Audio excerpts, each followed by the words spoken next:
जय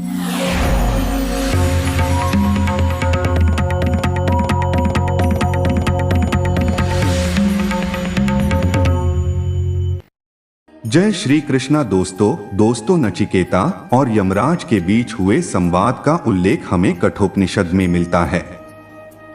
पिछली प्रस्तुति में आपने देखा था कि नचिकेता कौन था और कैसे उसके पिता द्वारा क्रोध में बोले जाने पर उसे यमराज के पास जाना पड़ा।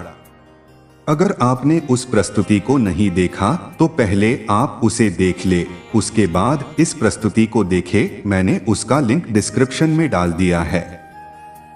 दोस्तों, हमने पिछली प्रस्तुति में देखा था कि नचिकेता जब यमलोक जाता है तब यमराज अपने महल से बाहर थे। इस कारण नचिकेता ने 3 दिन और 3 रातों तक यमराज के महल के बाहर प्रतीक्षा की। 3 दिन बाद जब यमराज आए तो उन्होंने इस धीरज भरी प्रतीक्षा से प्रसन्न होकर नचिकेता से 3 वरदान मांगने को कहा। नचिकेता ने पहले वरदान में कहा कि जब वह घर वापस पहुंचे तो उसके पिता उसे स्वीकार करें और उसके पिता का क्रोध शांत हो। दूसरे वरदान में नचिकेता ने जानना चाहा कि क्या देवी देवता स्वर्ग में अजर अमर रहते हैं और निर्भय होकर विचरण करते हैं।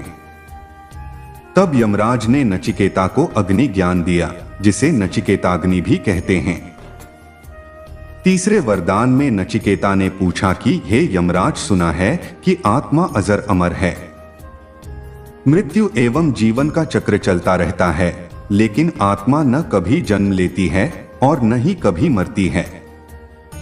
इस मृत्यु एवं जन्म का रहस्य क्या है और इस चक्र से बाहर आने का उपाय क्या है? तब यमराज ने कहा कि यह प्रश्न मत पूछो, मैं तुम्हें अपार धन संपदा, राज्य इत्यादि इस प्रश्न के बदले दे दूंगा। लेकिन नचिकेता अडिग रहे और तब यमराज ने विवश होकर नचिकेता को आत्मज्ञान दिया। नचिकेता द्वारा प्राप्त किया गया आत्मज्ञान आज भी प्रासंगिक और विश्व प्रसिद्ध है। मित्रों, आगे की प्रस्तुति में यमराज और नचिकेता का पूर्ण संवाद का संक्षिप्त विवरण करने जा रहे हैं, इसलिए आपसे आग्रह है कि इस प्रस्तुति को अंत तक जरूर देखें। नचिकेता प्रश्न करते हैं, किस तरह के शरीर से ब्रह्म का ज्ञान एवं दर्शन होता है? यमराज उत्तर देते हैं, मनुष्य का शरीर 2 आंखें, 2 कान, 2 नाक के छिद्र, 1 मुंह, ब्रह्मरंध्र, नाभि, गुदा और शिश्न के रूप में 11 दरवाजों वाले नगर की तरह है, जो ब्रह्म की नगरी ही है। वे मनुष्य के हृदय में रहते हैं। इस रहस्य को समझकर जो मनुष्य ध्यान और चिंतन करता है उसे परम ब्रह्म का ज्ञान एवं दर्शन होता है। उस मनुष्य को कभी किसी प्रकार का दुख नहीं होता और ऐसा ध्यान और चिंतन करने वाले लोग मृत्यु के बाद जन्म मृत्यु के बंधन से भी मुक्त हो जाते हैं। नचिकेता प्रश्न करते हैं, क्या आत्मा मरती है या मारती है? यमराज उत्तर देते हैं, जो लोग आत्मा को मरने वाला या मारने वाला मानते हैं वे असल में आत्मा को नहीं जानते और भटके हुए हैं। उनकी बातों को नजरअंदाज करना चाहिए, क्योंकि आत्मा न मरती है न किसी को मार सकती है। नचिकेता प्रश्न करते हैं, परमात्मा का वास किस तरह के हृदय में माना जाता है? यमराज उत्तर देते हैं, मनुष्य का हृदय ब्रह्म प्राप्ति के लिए विशेष स्थान माना जाता है। यमदेव ने बताया, मनुष्य को ही परमात्मा को पाने का अधिकारी माना गया है। अपने हृदय में भगवान का वास मानने वाला मनुष्य यह मानता है कि दूसरों के हृदय में भी ब्रह्म इसी तरह विराजमान है, इसलिए वह दूसरों की बुराई या घृणा से दूर रहता है। नचिकेता प्रश्न करते हैं कि आत्मा का स्वरूप क्या है? यमराज उत्तर देते हुए कहते हैं, शरीर के नाश होने के साथ जीवात्मा का नाश नहीं होता। आत्मा अजर अमर है, इसका न जन्म होता है न मृत्यु होती है। किसी प्राणी की मृत्यु के पश्चात वह जीवात्मा उस मृत शरीर को त्याग कर दूसरा शरीर धारण कर लेती है। नचिकेता प्रश्न करते हैं, यदि कोई व्यक्ति आत्मा एवं परमात्मा के ज्ञान को नहीं जानता तो उसे कैसे फल भोगने पड़ते हैं? यमराज उत्तर देते हैं, जिस तरह बारिश का पानी एक ही होता है, लेकिन ऊंचे पहाड़ों पर बरसने से वह एक जगह नहीं रुकता तथा नीचे की ओर बहता जाता है।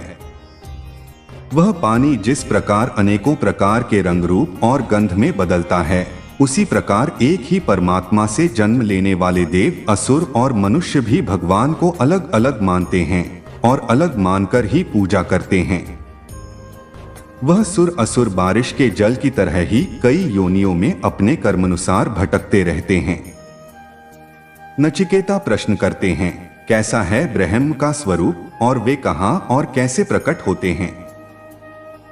यमराज उत्तर देते हैं, ब्रह्म प्राकृतिक गुणों से एकदम अलग हैं। वे स्वयं प्रकट होने वाले देवता हैं। इनका नाम वसु है।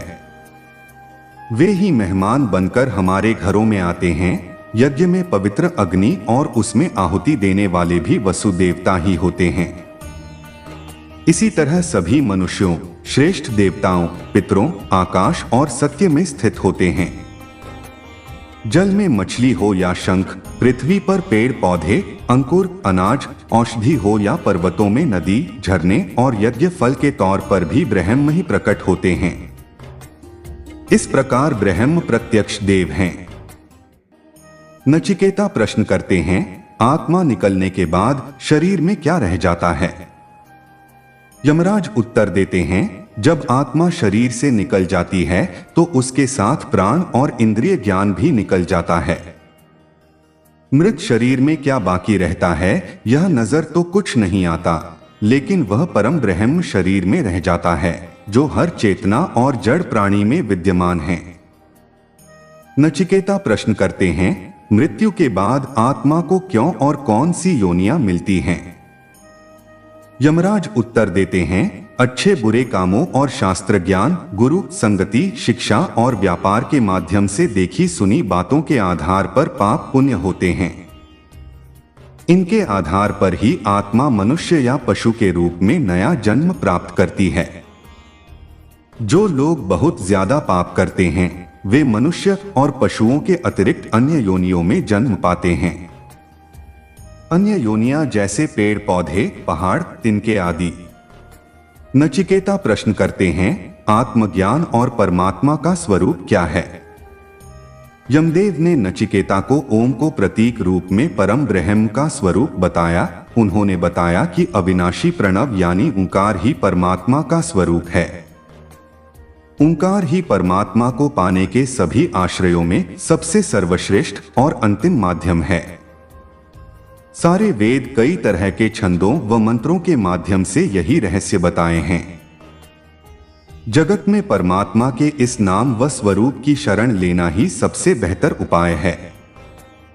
दोस्तों, कठोपनिषद वर्णित नचिकेता की पूर्ण प्रस्तुति समाप्त होता है। ये प्रस्तुति आपको कैसी लगी कमेंट्स में जरूर बताएं और अगर आपने हमारा चैनल अभी तक सब्सक्राइब नहीं किया है तो जरूर कर ले। धन्यवाद।